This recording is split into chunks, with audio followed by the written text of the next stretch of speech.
Presentation இந்த படத்தில் இருக்கும். இது நடக்கும் நிகழ்ச்சிகள் எல்லாமே என்ன, இது எதனால இப்படி நடக்குது அப்படிங்கிற கேள்வி பார்க்குறவங்க மனசுலலாம் எழுந்துகிட்டே இருக்கும். அதுக்காக அந்த சத்தம் இன்ஜின் வைப்பேன். அதே மாதிரி முத்தம் கா அப்படிங்கிறது அந்த காதல் அதில் இருக்கு. இதில் வந்து romance, this is really romantic thriller. அதனால் அந்த ரொமான்ஸையும் நம்ம வந்து முக்கியமான பங்காற்றுறதுனால அதை நான் அந்த தலைப்பை தேர்ந்தெடுத்தேன். இது பார்க்கும்போது நிச்சயமா அது நீங்க இந்த தலைப்பு சரிதான்ங்கிறது இந்த படத்தை பார்க்கும்போது புரியும்.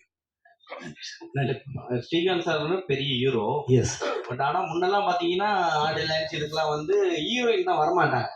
பட் ஆனா இப்போ வந்து ஹீரோவே இப்போ வரது இல்ல அவருக்கு ஒரு சிச்சுவேஷன், எமர்ஜென்சி சிச்சுவேஷன் ரியலா.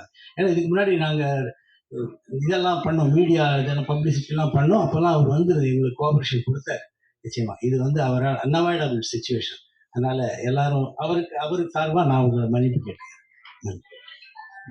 சார், இந்த ஹீரோவை ஸ்டீவன் சாரை வந்து செலக்ட் பண்ண காரணம் என்ன? ஏன்னா அவரோட இது வந்து பாஸ்ட் எல்லாமே முடிஞ்சிச்சு, இப்போ ரீஎன்ட்ரியும் வர போறாங்க. ஸோ அப்படி இருந்தும் இந்த படத்துக்கு அவர் வந்து ப்ரொமோஷன் வர மாதிரி தெரியல. அதே கேட்க வந்தார் அவர். சரிங்களா? அது ரைட்டு. நான் சொல்றேன், இப்போ சிச்சுவேஷன் தான் ரியலாவே, அந்த சிச்சுவேஷன் தான் காரணம். இது வந்து வேற அவர் nobody to he is not to be blamed. அது எங்களுக்கு நிச்சயமா தெரியும், நாங்கள் அதை சொல்ல முடியும். அதனால தான் இப்போ நீங்கள் கேட்குற கேள்வி சரியான கேள்வி. ஆனால் இதுக்கு வந்து காரணம், உண்மையான காரணம் அதுதான். அவர் எங்களுக்கு கோஆபரேட் பண்ணார். இதுக்கு முன்னாடி எல்லாமே எல்லா இடத்துலையும் வந்தார். இந்த இடத்துல அவர் இன்னைக்கு ஒரு சிச்சுவேஷன் இந்த மாதிரி, அதனால தான் அவர் வரல. ஏன் சார்? இல்லை சார், அந்த கதைக்கு தேவையானது தான் அந்த இடத்துல. அந்த கிளாமர் இருக்கு, ஆனால் அது கதையோட தான் போகும். நீங்கள் அந்த படம் பார்க்கும்போது நிச்சயமா தெரியும், அந்த கிளாமர் வந்து தேவை, இந்த இடத்துல அது சொல்லப்படணும், இந்த மாதிரி தான் காட்டப்படணுங்கிறது எல்லாருமே உணர்ந்து. ஏன்னா அந்த கதை அதை டிமாண்ட் பண்ணிச்சு. அதனால தான் நான் அந்த மாதிரி அந்த சாங்கை வச்சேன். ஹீரோயின் வந்து நம்ம தமிழ்நாடு அவங்க அழகா இருக்காங்க. ஆமா சார். ஆனா நம்ம தமிழ்ல வந்து கதாநாயகிகள் குறைஞ்சிட்டாங்களோ? தமிழ்ல இருக்காம இல்ல, கதாநாயகிகள் நிறைய பேர் இருக்காங்க, அதை பத்தி சந்தேகமே இல்லை. எனக்கு இவங்களை அவங்க வந்த போது ஃபர்ஸ்ட் இன்டர்வியூல எனக்கு என்ன தோணுச்சுன்னா, இவங்க ரொம்ப ஃபிட்டா இருப்பாங்க என்னுடைய கதைக்கு அப்படின்னு எனக்கு தோணுச்சு. அதனால ஆஸ் ஏ டைரக்டர் நான் வந்து இவங்க ஃபிட்டா இருப்பாங்கங்கிற ஒரு நம்பிக்கையில தான், ஒரு இன்ட்யூஷன், அந்த இன்ட்யூஷன்ல தான் அவங்கள நான் தேர்ந்தெடுத்தேன். நிச்சயமா. டாக்டர் சார், நீங்க ஏஜ்டா இருக்கீங்க.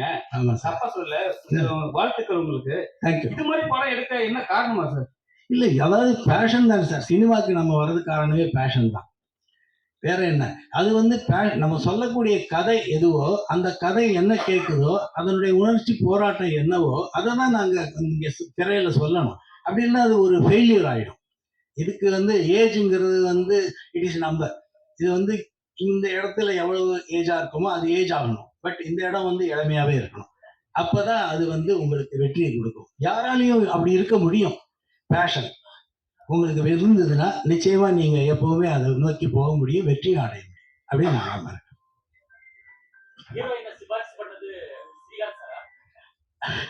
ஸ்ரீகாந்த் சார் வந்து எங்களுக்கு ஹெல்ப் பண்ணாரு. யாரு ஒரு 2-3 பேரெல்லாம் அனுப்பிச்சாரு அவரு. அதுல எங்களுக்கு வந்து எனக்கு இவங்க ஆக்சுவலி ನಾನು ಕನ್ನಡಿಗ, ಬ್ಯಾಂಗ್ಳೂರ್ ಗರ್ಲ್. ಸೊ எனக்கு மேனேஜர் இருந்தாரு.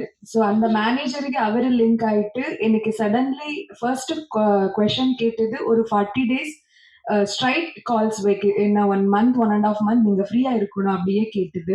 அப்போ நான் சொன்னது ஒரே ஒரு ಕ್ವೆಶ್ಚನ್, நான் ಕನ್ನಡ படம் ரிலீஸ் ஆக போகும், அந்த டைಮಲ್ಲಿ ப்ரொமோஷனிங் மட்டும்தான் எனக்கு கேப் இருந்தா என்ன சென்ட் பண்ணணும் அப்படியே கேட்டேன். அதுக்கு இவர் ஓகே சொல்லும்போது சடன் கால் அப்படியே வரும்போது ஸ்ரீகாந்த் சார் நெக்ஸ்ட் கால் வந்துச்சு. ಅದರಿಂದ நான் டீமிಗೆ வந்து ಜಾಯಿನ್ ಆಗಿದೆ. அவ்வளவுதான். மேபி என் மேனேஜர் அவர் மேனேஜர் சரௌண்டிங் ಅಲ್ಲಿ ಇರೋದು ಲಿಂಕ್. ಬಟ್ ನಾ ಫಸ್ಟ್ ಟೈಮ್ ಶಾರ್ಟ್ ಅಲ್ಲೇ ಫಸ್ಟ್ ಡೇ ಸಾಂಗ್ ಶೂಟ್ ಕೂಡ அப்பவே சார் நான் பார்த்து ஹலோ சார் சொன்னது.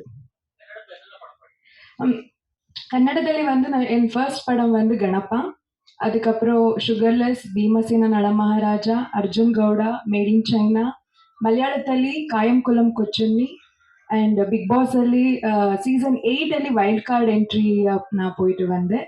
இப்போ குட்டீரா அப்படி ஒரு புதுசு கன்னட படம் பண்ணிட்டு இருக்கேன். அண்ட்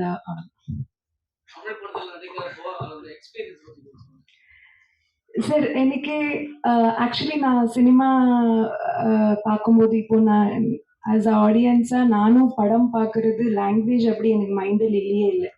இந்த லாங்குவேஜ் பண்ணணும் அந்த லாங்குவேஜ்.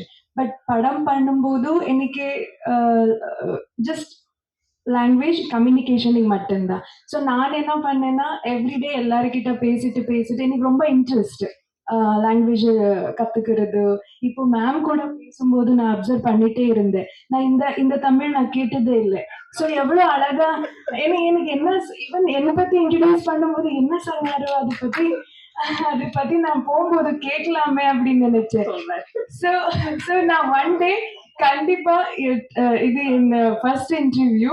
பட் ஆனா இன்னொரு மேபி who knows 5 இயர்ஸோ 3 இயர்ஸோ இந்த மாதிரியே பேச போறேன் நான் சத்தியமா. நான் கத்துக்கிறேன் மேம் ஷோர். ஸோ அந்த மாதிரி இன்ட்ரெஸ்ட் இருக்கு எனக்கு. ஸோ எக்ஸ்பீரியன்ஸ் எல்லாம் சேம் சார். ஆக்ஷன் கட் சொல்லும்போது அண்ட் அது இன்டென்ஸ் இருக்கும்போது லவ் ரியாக்ஷன்ஸ் எல்லாம் சேம்.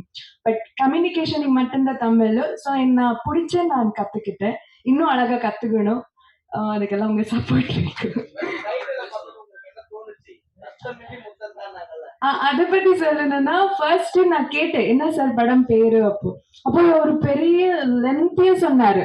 நானும் இன்னொரு டைம் கேட்டு கேட்டு கத்துக்கிட்டேன். அப்போ என்ன இருந்துச்சுன்னா ஒரு சத்தம் இல்லைன்னு ஒரு முத்தந்தா அப்படி இருந்துச்சு லைனா. அதுக்கப்புறம் கட் பண்ணி பண்ணி பண்ணி இப்படி ஆச்சு. ஷார்ட் ஆச்சு. 2 days பிஃபோர் எனக்கு கொஸ்டின் கேட்டாரு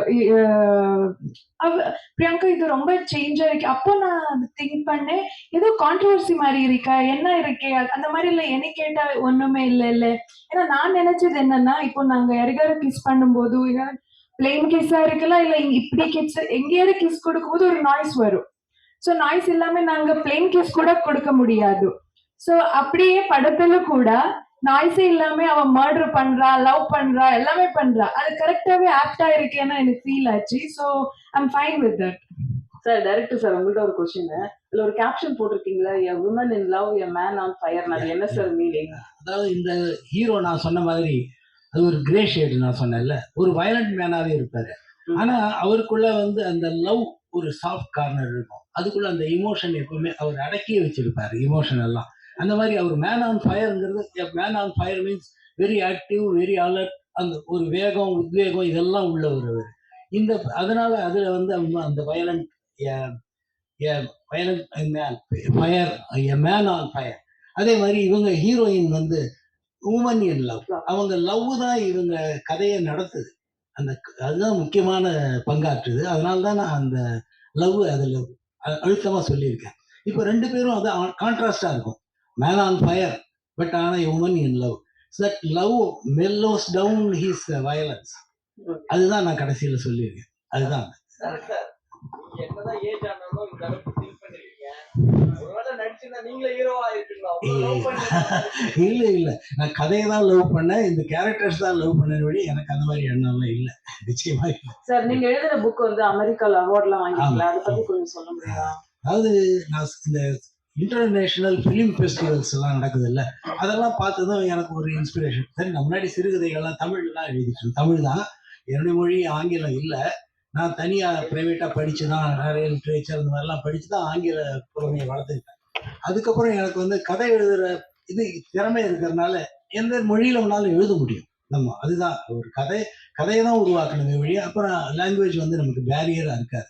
அதனால தான் நான் அந்த லாங்குவேஜை வந்து முயற்சி பண்ணேன். அதனால் இன்டர்நேஷனல் ஃபிலிம் ஃபெஸ்டிவலுக்கு நான் முதல்ல ஒரு ஷார்ட் ஃபிலிம் பண்ணி அனுப்பிச்சேன், டூம்ஸ் டேன்னு. அது வந்து 30 minutes ஷார்ட் ஃபிலிம். அந்த ஃபிலிம் வந்து நான் எதிர்பார்க்கல கொஞ்சம் கூட. எனக்கு பார்த்தா ஒரு 11 அவார்ட்ஸ் இதில் கிடைச்சிது இன்டர்நேஷனல் ஃபிலிம் ஃபெஸ்டிவல் 11 ஃபெஸ்டிவல்ஸில். அதுக்கப்புறம் இன்னொரு கான்டெஸ்ட்டை பார்த்தேன். இந்த மாதிரி ஸ்க்ரீன் பிளே அப்படின்னு கேட்டிருந்தாங்க.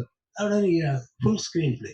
அப்போ நான் யோசிச்சு சரி இது கொடுக்குற ஏன் கதைகள் இருந்தது என்கிட்ட. சரி ஆங்கிலத்தில் அதை எழுதி பார்க்கலாமே அப்படிங்கிறதுனால அந்த கிஸ் டெத் அப்படிங்கிற ஒரு கதை. அது வந்து ஒரு ஆக்ஷன் த்ரில்லர், அதே சமயத்தில் சஸ்பென்ஸ்ஃபுல்லாகவும் இருக்கும், மிஸ்டரி இருக்குது. அம்மா தான் அந்த ஜேர்னலில் தான் அந்த கதையும் இருக்கும்.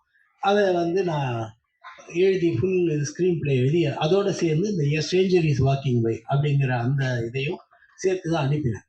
கடைசியில் நான் எதிர்பாராமல் பார்த்தா இன்டர்நேஷ்னல் ஃபிலிம் ஃபெஸ்டிவலில் அவங்க தேர்ந்தெடுத்த எல்லாத்துலேயும் 2 தான் இந்தியாவிலேருந்து போனது. அந்த 2 என்னுடைய நாவல். அதுதான் அந்த ஸ்க்ரீன் பிளே அப்படிதான் கிடைச்சது.